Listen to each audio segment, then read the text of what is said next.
So, I guess I've gotten a good introduction. Hope you all are awake. It's a little late in the afternoon, and I just shotgunned some coffee. So, I'm Chris Gerling, and my presentation is just basically called "Don't Be a Cog in the Wheel." I'm going to move right on it here. So, who am I? I started the podcast about 4 years ago. I was getting out of the Navy at the time, and a few of us were like, "How are we going to stay in touch with this security stuff when we get out?" And we decided. I had done a brief stint on Hack 5 and met a guy with a mixer. So he was like, "Hey, we got some mics and a mixer. Let's sit around and do something." So we started to do this, and over the years, it's become quite an endeavor. It started out just sitting around, pulling up the news and reading it. And over the years, we ran into different people and got a lot of different help, and started to get guests. And before I know it, I'm talking to SANS instructors and, Chris Weisapal, and we had Fyodor on, and all sorts of people. So we've been doing that for about 4 years now, and it's been fun. Spent 8 years in the Navy, worked at the Fed here for a couple of years. My current role is at RSA NetWitness as a senior research analyst, and I'm also here today. If you haven't noticed, we have a table here, and we have a penetration testing lab that we built. So I'll touch more on that later. But so why am I here today? I want to talk about our community. When I started out in this business, information was kind of hard to come by. You had to ask your people you worked with and everything, how do I find stuff? And you'd kind of collect things, add things to your Google Reader.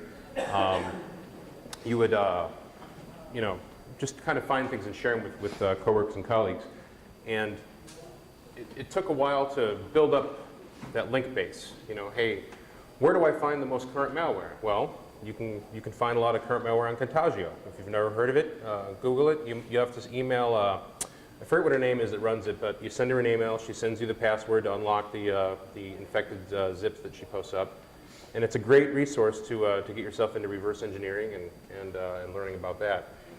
And there's all sorts of little things like that exist out there that that are not often touched upon. So we have a lot of stuff out there: podcasts, blogs. We have social networks: Twitter, Facebook, LinkedIn. Change your password. So group collaboration tools like GitHub.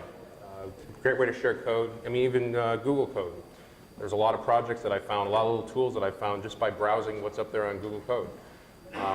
Conferences like this, organizations like your RVAsec, RVAsec, local orgs, your certification orgs, and just mentoring. Go to a 2600 meeting, meet people that do this, and just kind of hang out. So, podcasts. Obviously, I do one, so I know a lot about them. Great way to get exposed to what's currently kind of going on. Great way to network. Even just most of the major podcasts out there have IRC channels. They have a lot of them have forums. There's good comments on a lot of their posts. You can and obviously entertainment. Exotic Liability. When they do their shows, I guess they're a little less frequent now, but they're very entertaining. We try to be, but I don't know if I can be as entertaining as Nickerson. Popular tools to grab them. There's iTunes. I've noticed a lot of our subscribers use G-Powder. It seems to be very popular. Juice, and there's a whole list of them, but those seem to be the top 3 that at least download ours.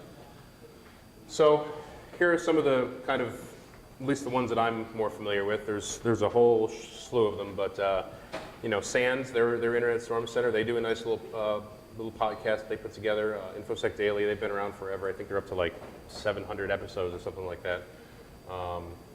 There's us, Paul.com, Risky Biz. There's a whole bunch of them out there. These are not singled out for any reason, just sort of threw them on there. But check them out, see which ones you like. Everyone has a different preference. Again, the Contagio reference, there's a lot of really cool blogs out there. The Security Bloggers Network used to be a lot more active. It's more of just a feed now, but it's a great feed. There's about 300 awesome security blogs up there. Great way to stay on top of stuff. Add them to your reader app and check them out. Again, social networks. If you've ever followed a lot of the security hashtags on Twitter, there are a lot of really interesting discussions that really only happen there. Just short little quips throughout the day. A great, actually, Mike that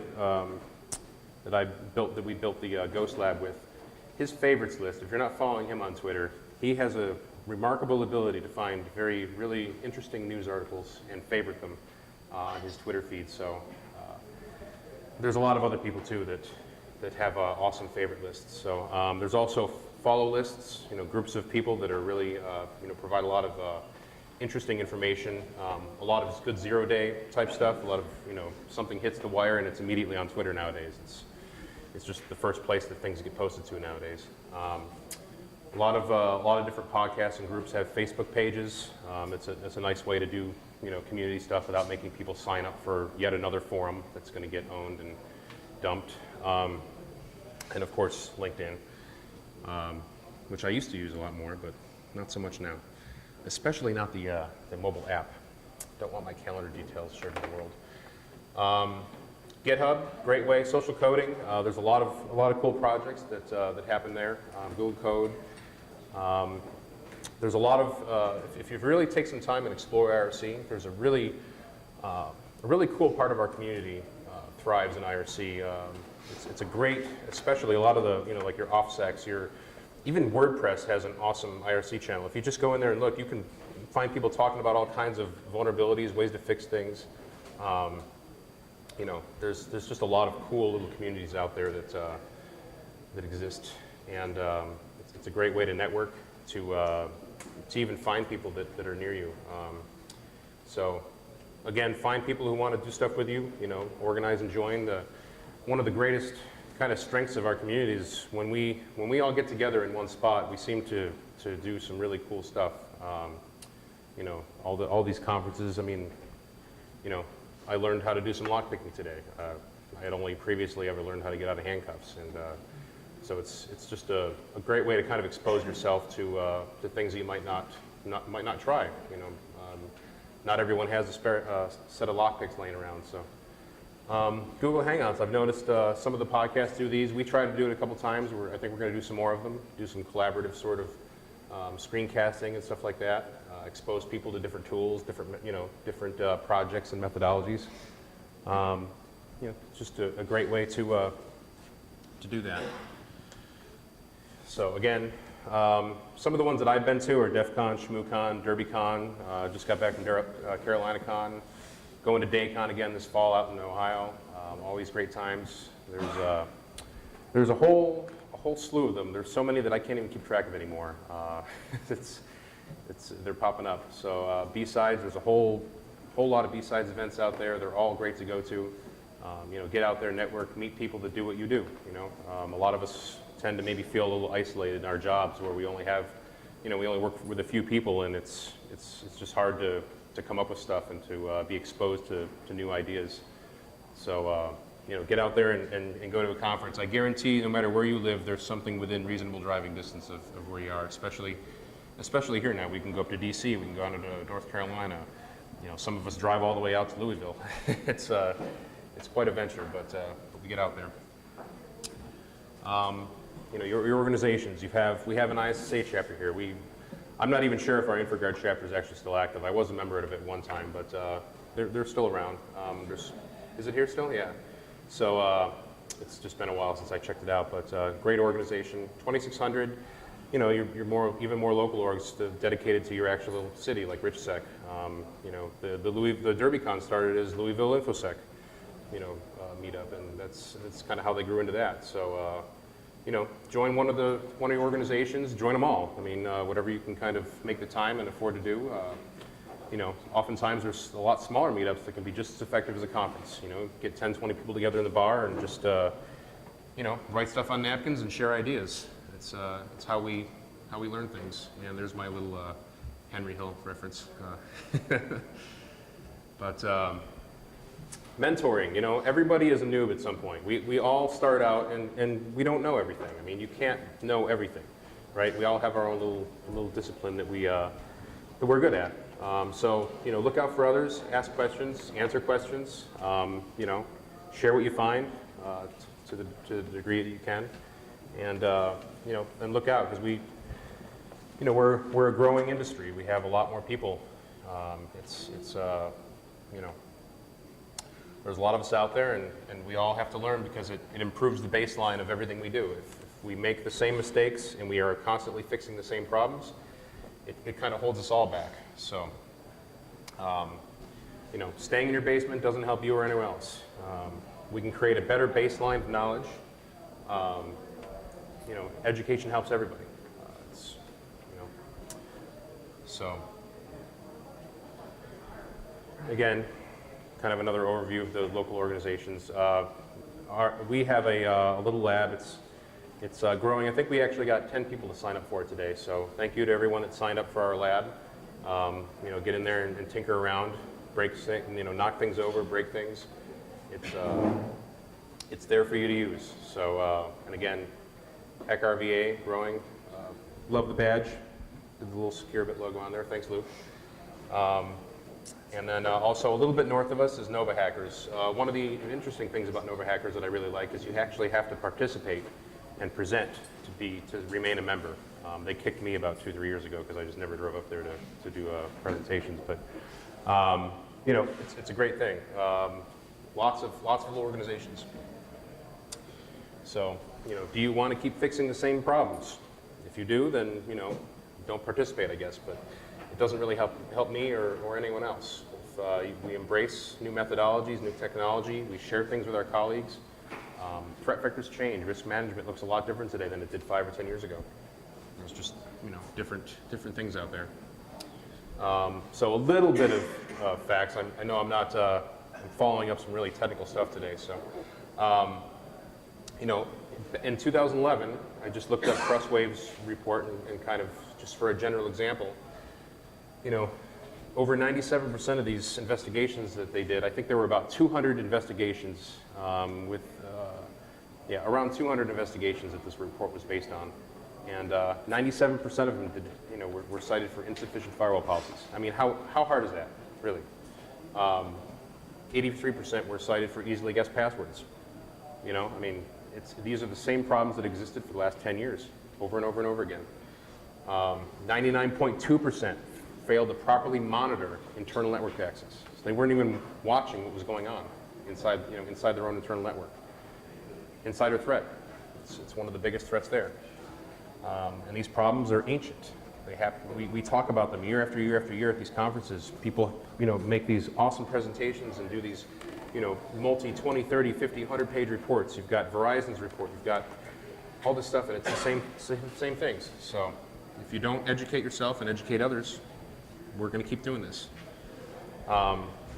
So, you know, unless you know everything, you know, I highly encourage you to participate in some way with the community, because not everyone knows everything unless you happen to own that. And if you can buy some, let me know. I'd love to have some.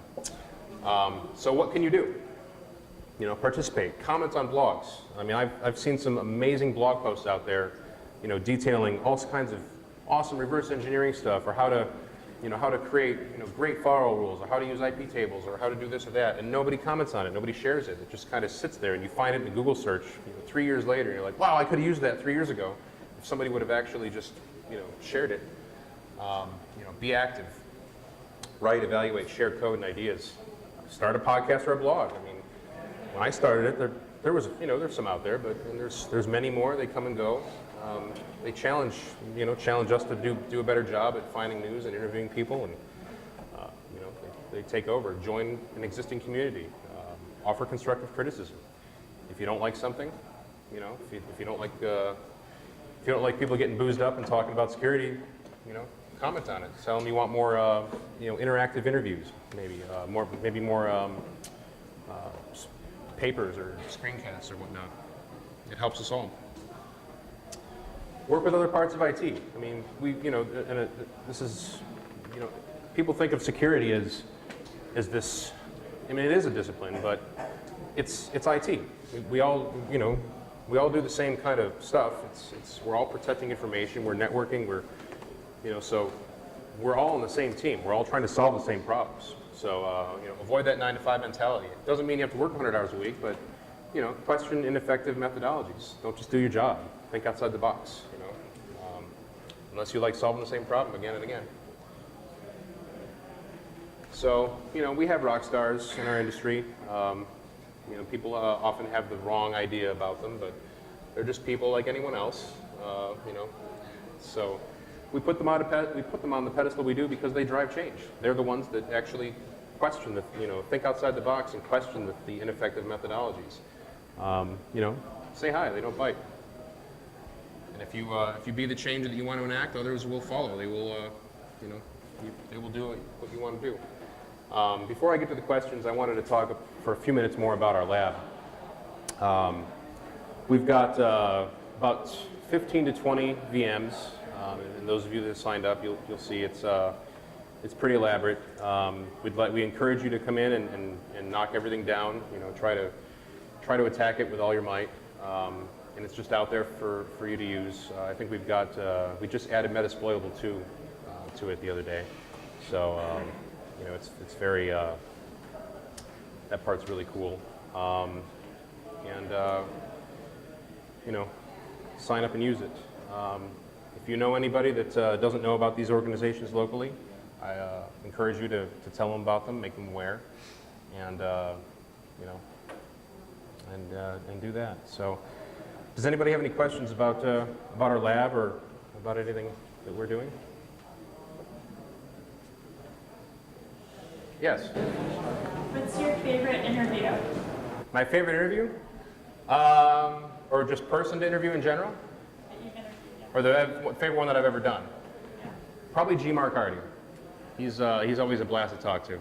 He went on for, I think we did about a 45-minute interview with him once, and he knows so much about cryptology that it just blows your mind. What he can do. Did I see another hand? No. All right. No other questions? I know I'm kind of. Yeah. How do you find folks to interview? Do they reach out to you? Do you reach out to them? A little bit of both. I'll reach out. I have a couple good SANS contacts that I'll reach out to, and they say, hey, so and so is teaching a new course. Would you like to talk to them? Sometimes we'll have people just email us. We have a guest submission form that they can fill out and kind of do their little thing. For the longest time, we had a guy named Bart Hopper down in Nashville, and he would actually reach out and schedule people, and he knew a lot of people that way. I think we've had people from Belgium, Nigeria, Canada, halfway across the world. We've had to do some very interesting timings.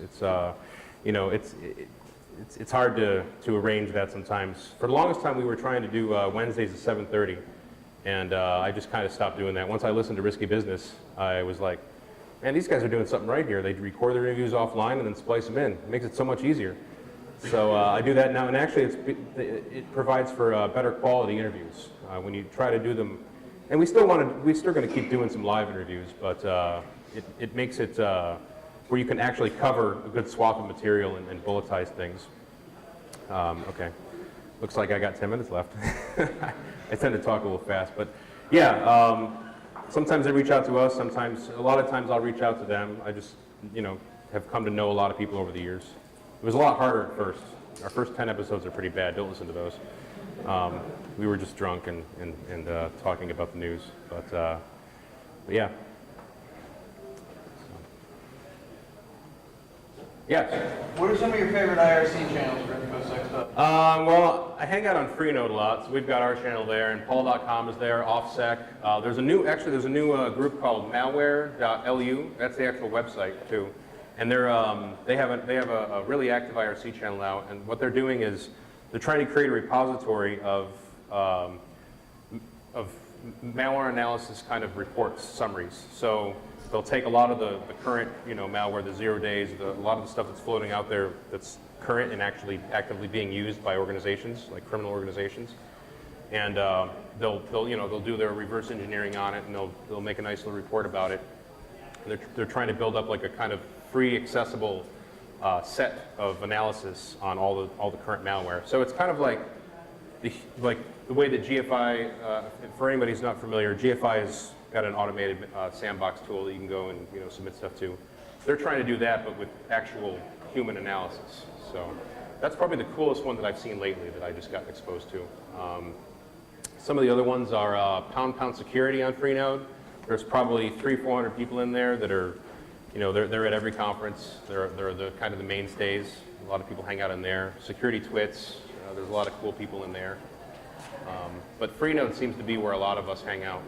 And there's some other ones, but that's primarily where I am.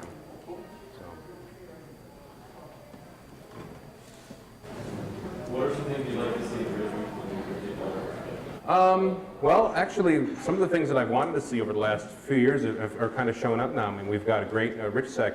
I heard about these guys this past fall, and it's just great to have people that want to, put things together and actually have people get together. The meetups that they do are just awesome. I think we're working with our labs. We're kind of working on having more, community accessible security, with our penetration testing lab, something that people can actually just log into and use and bang away at. And we actually have some space too.